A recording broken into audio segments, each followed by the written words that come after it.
દેસાઈ ગુરુજી કહેવાય. અરવિંદભાઈ કે એને ગુરુજી કહેવાય. આપણે બધું એનાથી શીખવા મળ્યું. સુખના દિવસો જ્યારે આવ્યા ને, ભારતીબેનની વાત કરું છું, મારા ભારતીબેન, જ્યારે સુખના દિવસો આવ્યા, દીકરાએ બંગલો બનાવ્યો, ગાડી પાર્કિંગ સાથે, સ્ટીલના દરવાજા, સુખ સગવડ, વોશિંગ મશીન, જે કાંઈ છે, ત્યારે જ મારા ભારતી ભાભીનો વિદાય લેવાનો સમય આવી ગયો. ભગવાન એના આત્માને શાંતિ આવે. મારા દીકરાના લગ્ન હતા હમણાં ડિસેમ્બરમાં, અને મેં ભારતીબેનને કીધું, ભારતીબેન તમારે મારા દીકરાના લગ્નમાં જરૂરથી આવવાનું છે. તો મને કીધું, બેટા હું બીમાર છું કે કેમ આવશે, કે એમને મેં રિક્વેસ્ટ કરી, ખાસ કરીને હું આવીને કહી ગયો, કંકોત્રી દઈ ગયો કે ભાભી તમારે આવવાનું છે, આવવાનું છે. મારા ઘરે આ છેલ્લા અને પહેલા લગ્ન છે, પછી કાંઈ નથી. એટલે મને કે હું આવીશ. પછી મેં ધવલને રિક્વેસ્ટ કરી, એ છોકરાઓ સાઈડમાં બેસી જાઓ. પછી મેં ધવલને રિક્વેસ્ટ કરી, ધવલ તું તારી મમ્મીને કોઈ પણ હાલત લઈ આવજે, લઈ આવજે, એમાં આનંદ થશે, તબિયત સારી થઈ જશે. અને એવું જ બન્યું. ત્યાં આવ્યા, ખૂબ આનંદ કર્યો, ખાધું પીધું, લગ્ન જોયા આવડા મોટા સરસ મજાના. અને મારી ભારતી ભાભીએ મારા દીકરાના લગ્નમાં ચાર લગાડી દીધા હતી. તબિયત સારી હતી, માથે મફલર પાડી હતું. તબિયત કેવી હોય કેવી નથી જાણતો, પણ એને 6 દિનના લગ્ન પતાવ્યા છે. એના માટે તમને મારા તરફથી થેન્ક યુ.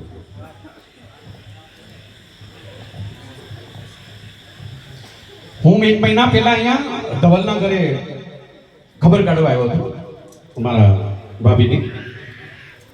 અને મને એમ થયું કે મારે ત્યાં રાત રોકાવું છે. મારું ઘર તો છે જ, મારો બંગલો છે અહીંયા, પણ છતાંય મને થયું આજે મારા ભાભીના ઘરે રાત રોકાવું છે. અને મને જ્યારે નવું ઘર બનાવું ત્યારે મને હર વખતે કહેતા કે રસિક તું ઘરે આવ, મોટું ઘર બનાવ્યું. બહુ રાજી થતા હતા, બહુ વાતો કરતા હતા ઘરની.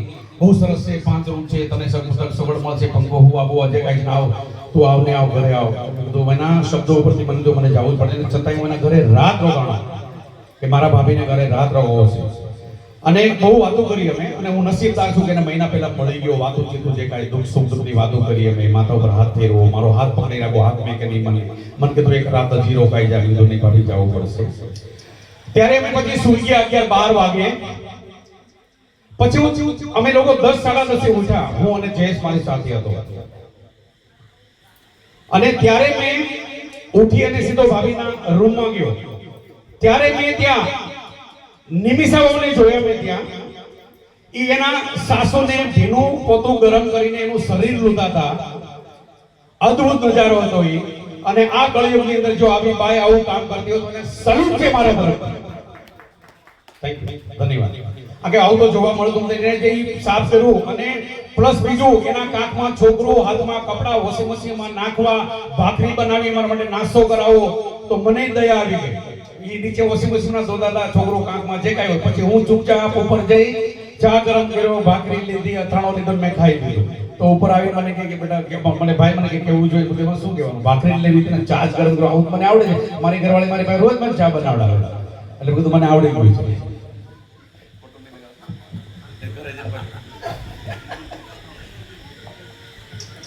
લોકો કહે છે ને કે મને સપોર્ટ હોય ને તો હું ક્યાંય પહોંચ્યો હોત.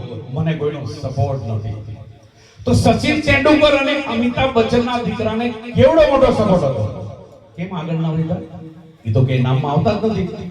અને અમિતાભ બચ્ચન અને સચિન તેંડુલકરને કોઈનો સપોર્ટ નહોતો. અત્યારે નંબર 1 છે, વર્લ્ડ નંબર 1 કહ્યો તો ચાલે ને, ઇન્ડિયા નંબર 1 કહ્યો તો ચાલે. તો સપોર્ટ એવી જ રીતે અમારે ધવલને સપોર્ટ એના પપ્પાનો હતો, પણ ખાવું પીવું, ઘર ચલાવવું જે કાંઈ છે, પણ છતાંય એને એના હાથે કોઈની મદદ લીધા વગર આ ઘર, એ ઘરની પલટી મારી, ફેક્ટરીની જગ્યા લીધી છે એવું મને કીધું છે. તો હવે તમે વિચાર કરો, એને સપોર્ટ નથી તે માણસ ક્યાં પહોંચ્યો. આજે કિશોરભાઈ એને મોટા કર્યા, સપોર્ટ એનો ખરો, પણ કે એને પોતાને બનવું, પોતે બન્યો. આજે બંગલો બનાવ્યો, હું રાત પણ રોકાણો, ગાડી પાર્કિંગ સાથે.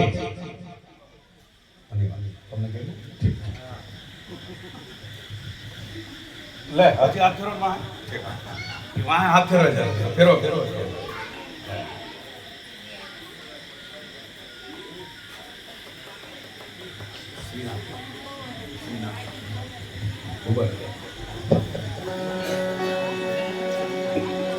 માણસ જ્યાં સુધી જીવે છે ને ત્યાં સુધી એનું ફક્ત નામ હોય છે.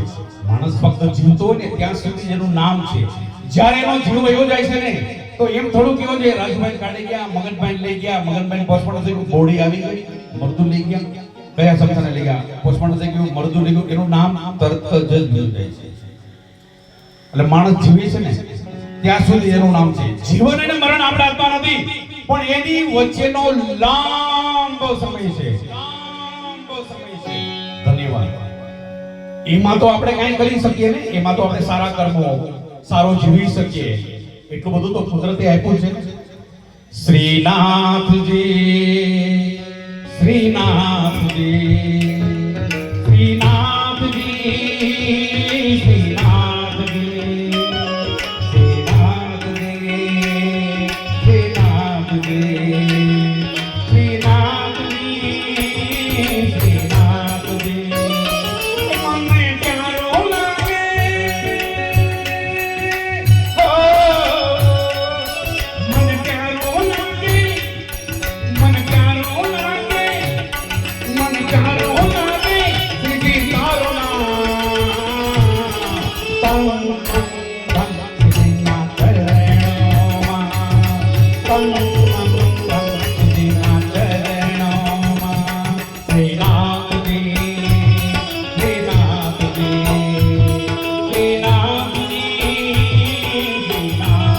Thank you, Baba. Thank you, Baba.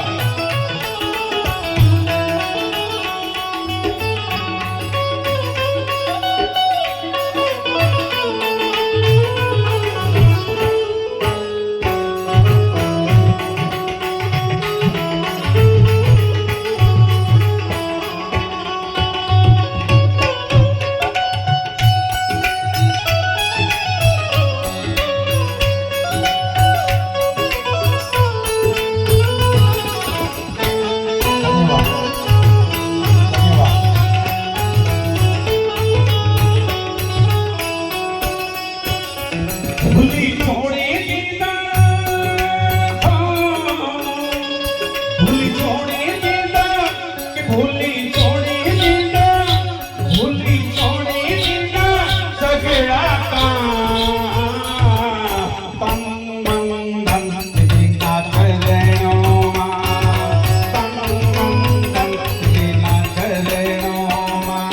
જો આવે કહેવાય પગમાં દુખતું હતું, એને હલાતો નહોતું, પણ મેં એને રિક્વેસ્ટ કરી કે કાકા આવવું જ પડશે, તો એનો દીકરો એને લેવો, જો ખુરશીમાં લાવીને પૈસા નાખે. ધન્યવાદ કાકા, થેન્ક યુ વેરી મચ. ધન્યવાદ કાકા, થેન્ક યુ વેરી મચ. ધન્યવાદ કાકા, થેન્ક યુ વેરી મચ.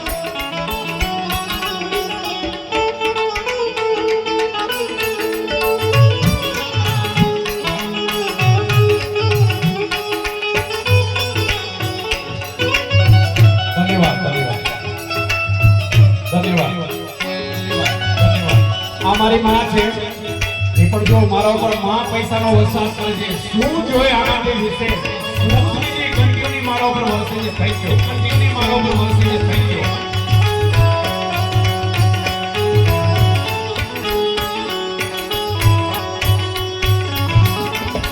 મન મંદિરે તુલસીની માં, ભવ બંધનના તોડ સિતારા.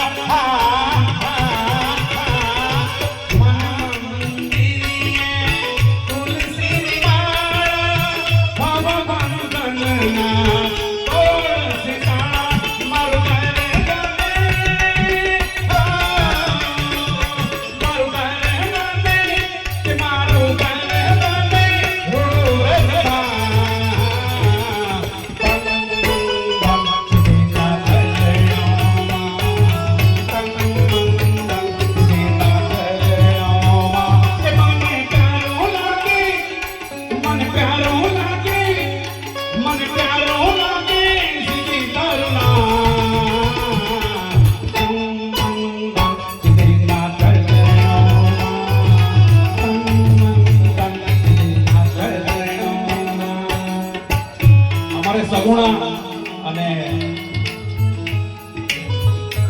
તમારું નામ બોલી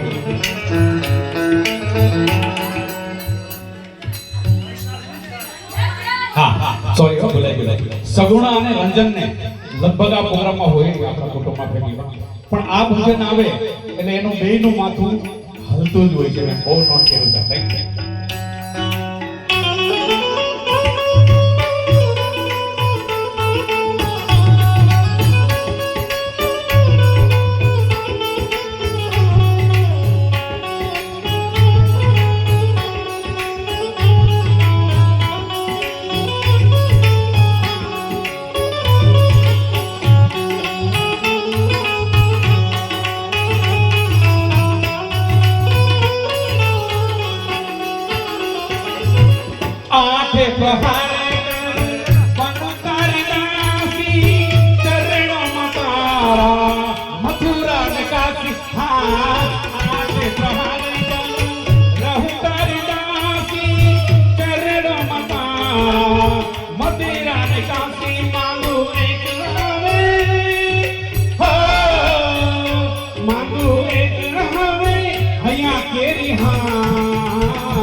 તન મન ધન તેના ચરણોમાં તન મન ધન તેના ચરણોમાં એ મન પ્યારો લાગે એ મન પ્યારો લાગે સીજી તારું નામ તન મન ધન તેના ચરણોમાં શ્રીનાથજી શ્રીનાથજી શ્રીનાથ ધન્યવાદ